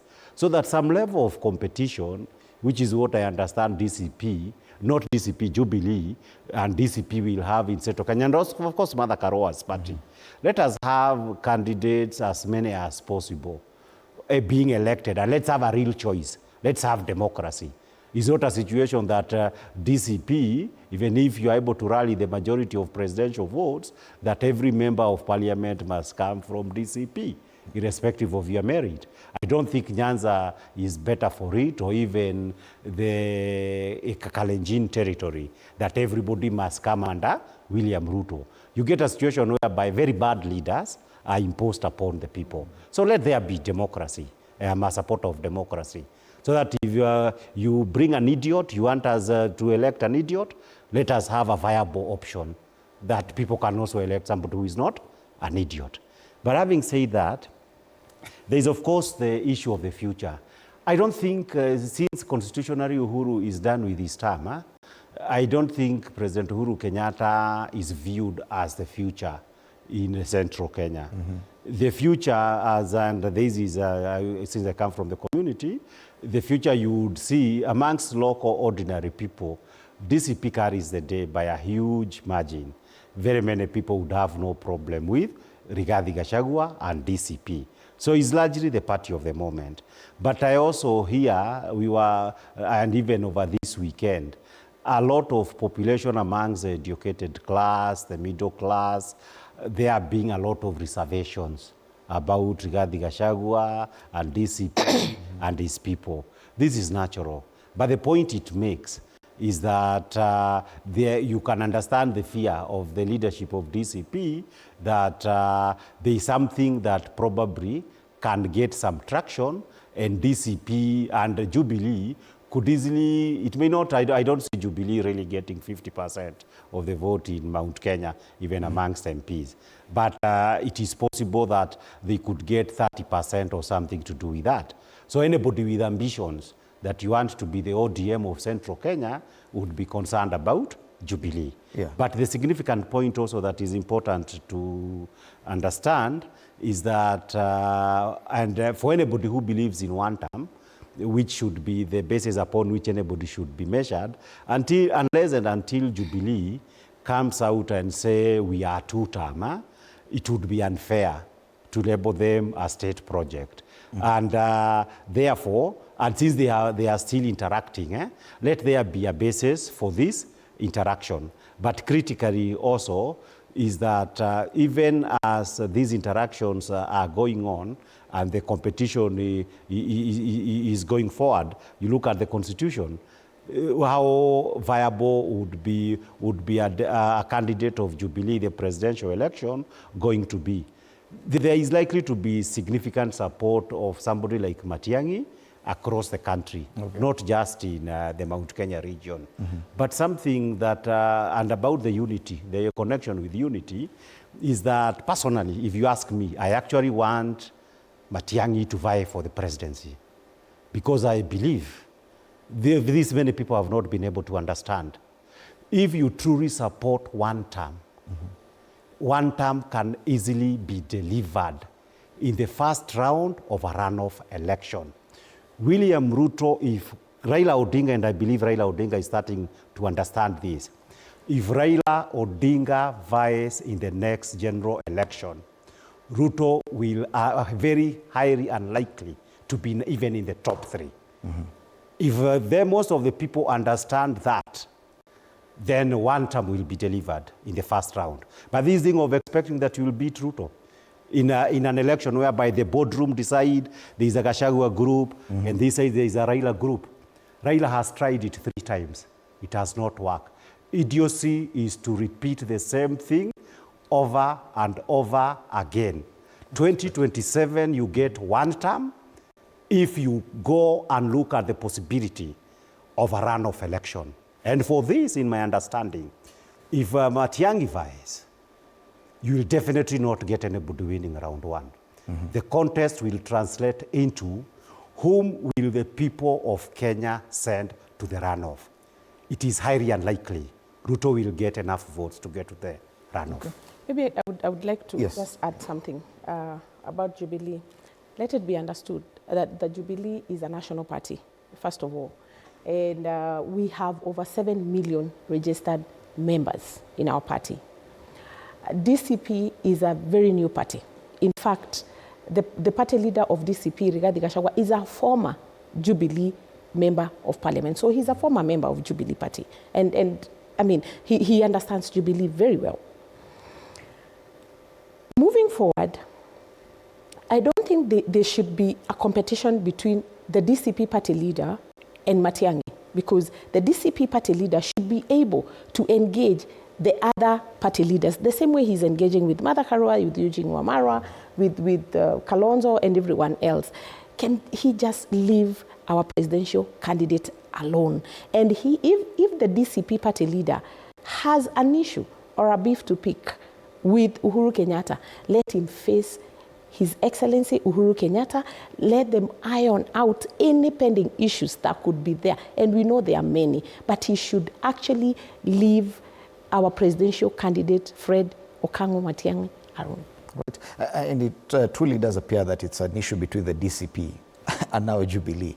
And a few months back, the former deputy president was very clear that he wouldn't mind working with Uhuru Kenyatta. Probably the retired president was not as quick to move with that. Do you think that is what the complication is, that the relationship between the former deputy president and the retired president is a complication here? That because Fred Matiang'i was open to the idea of working with the United Opposition from the start. He's been attending meetings with us, and I don't think there is anything new that has happened. If he was to be declared the presidential candidate for Jubilee, that's still in order. Kalonzo has been declared by Wiper. Martha Karua was declared herself the other day, the same Friday, and there is nothing wrong. What is important in terms of conflict management, it's important to identify what are the silent issues that are affecting us. And once you have identified, then we think of how to resolve them.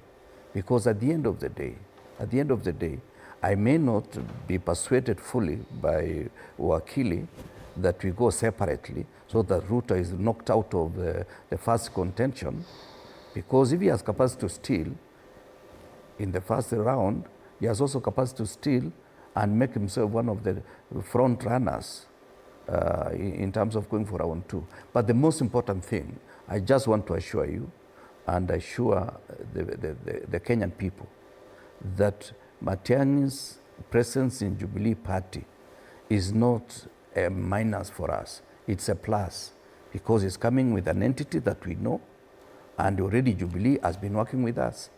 So what about the Uhuru factor? Because the Uhuru factor, if he remains party leader for Jubilee, definitely that would mean something for... There's no problem. Yeah. There's no problem, because you see, personal issues will be resolved at personal level. Party issues will be resolved at party level. So at the end of the day, if we separate these issues, because you know there are two issues in terms of conflict management. It's either something about a belief or about resources. And it is easier to resolve an issue about resources. Maybe it is parcel of land, half acre for you, half acre for me. But when it comes to belief, it is finer and more complicated. Because I see we are dealing with the issue of belief. People believing this set belongs to that place. But when they pronounce some of those words, it is better. I wanted to assure Kathy, whoever said something in charge in Kajiado, it is good they are verbalizing it so that we know what is the problem. Then once we know the problem, then we sit down and we take our expertise into action and we resolve that particular issue. For me, I'm so confident that as long as Jubilee is one-term proponent, and we are also saying one-term proposition on our side, we have no problem whatsoever. We'll resolve this issue. After all, Rigathi Gachagua was a peer to Uhuru Kenyatta. And when two brothers fight, people who have been very close, they fight at times. If you are not part of the family, you pull back and you check what is the best strategy and who are the people who can be sent to resolve that particular issue. We have enough elders on our side. Jubilee has enough elders. We'll resolve this issue. All right. I want to assure Kenyans. And you seem to have actually come up with a lot of confidence, because I can see Kathy just nodding as you speak. And it would appear you already sold... No, I'm just agreeing with him that, you know, politics in this country, majority of these people are not strangers. They know each other. They know each other. And people have come a long way, just like Wakili here is saying. And people can always sit and talk, and that is what I said in the beginning. But then let's come with clean hands. I mean, that is the most important. I mean, and because I can still feel like there's something that is not clear yet, let me confirm that the Jubilee Party is in, we support the one-term movement. It is very important that I say that now, because there's been a lot of speculations, and for us, we support the one-term. I mean, why would we be having a presidential candidate if we don't believe in the one-term movement? Right, wonderful. We have about 7 minutes or so 2 minutes each for your final comments. Start with you, Wakili. Yeah, the three things. Number one is all parties that believe in the one-term movement, they need to be as strong as possible wherever they have influence. Because there is a little mathematics that people do not work on, which is this, that assuming you are divided, there are 10,000, there are 10 votes, and he's able to get 3, she's able to get 3, and I'm able to get 3. It would effectively means that 7 votes have been taken up. So that if you are our common enemy, there is no way you can get 5. Because we've already taken 7. And that is how things work out in reality. Now, I say that for the simple reason that there is what I call a knee-jerk reaction. When you propose and say, because you will never have a stronger candidate than Raila Odinga amongst the so-called united opposition. If the strongest candidate of the opposition has only come so far and never winning, the notion, and here I speak as a constitutional lawyer, the notion that you will be able to defeat an incumbent president, given Kenya's ethnic structure, through the so-called round 1 election is almost next to 0. But when you do the maths, and one of these days we shall do the maths with my colleagues here and probably yourself, is that you get yourself into a scenario that the largest political constituencies as they exist today, Raila Odinga and the probability of the one term of people like Rigathi Gachagua and Kalonzo Musyoka getting the second or first largest constituencies are very high.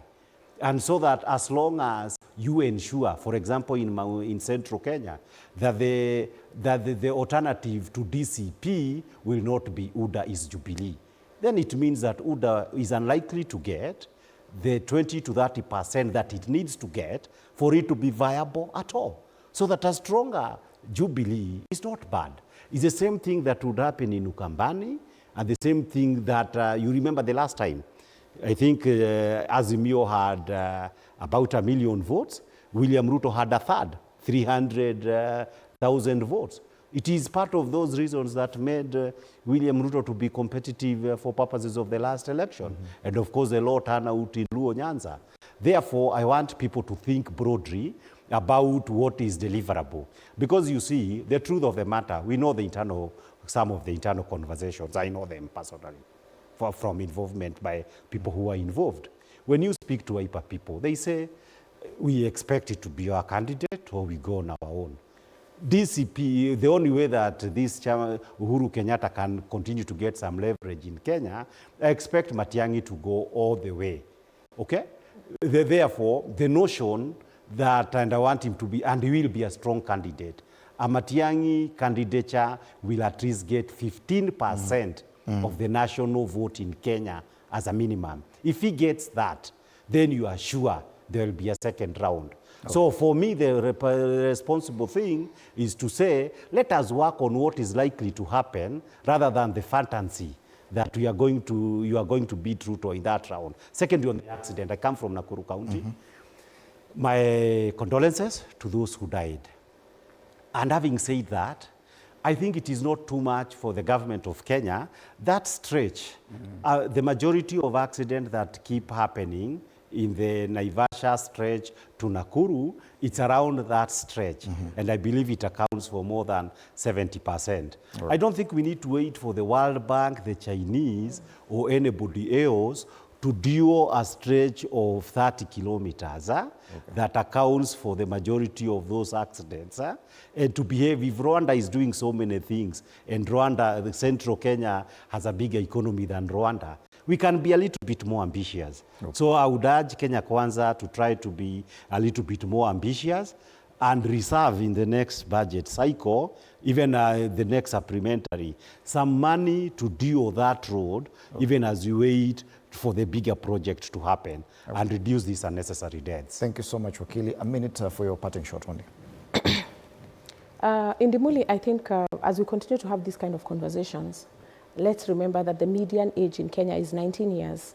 Let's remember that we have a majority of voters, and the people who are going to make key decisions in this country are actually the young people.